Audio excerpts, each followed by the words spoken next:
Queridos amigos, estamos iniciando con la palabra del Señor. Hoy viene a nuestro encuentro con el libro del Eclesiastés, el capítulo 1, versículos 2, y luego del capítulo 2, del 21 al 23. Vanidad de vanidades, dice Coelet. Vanidad de vanidades, todo es vanidad.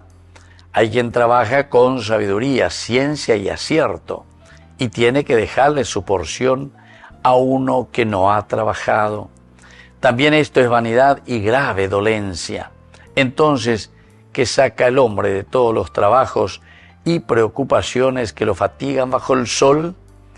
De día su tarea es sufrir y penar. De noche no descansa su mente. También esto es vanidad. Queridos amigos, cuando está diciendo el autor sagrado, vanidad de vanidades, quiere decir vano, vano. Todo yaguar aireía lleva, pe ñande yaguare coajina, pe ñande nondepe. Y por lo tanto después viene su reflexión. Ya esa pe amígena, todo pasa. Yo suelo decir, ¿verdad? Nadie vivirá, queridos amigos, más de 100 años, ¿verdad? Y es fatiga inútil, ya peñan de tu yacueo, etcétera, etcétera, ya se ve maoía, lleva.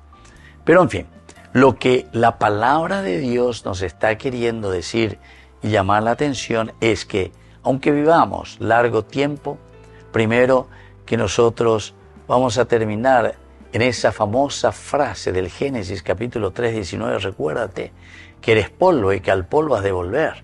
Aupeare anila y tu ute por las cosas materiales y por las cosas superficiales. Encima dice otra cosa muy importante también, vivir tu tiempo, vivir tu realidad. Y dice que saca el hombre de todos los trabajos y preocupaciones que lo fatigan bajo el sol. De día su tarea es sufrir y penar, y de noche no descansa su mente.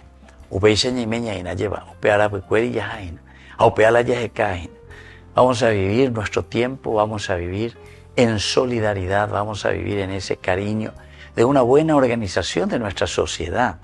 No robemos, no toquemos las cosas ajenas, hagamos que la sociedad pueda vivir bien, que estemos verdaderamente todos mejor y que todos, queridos amigos, nos respetemos y nos amemos.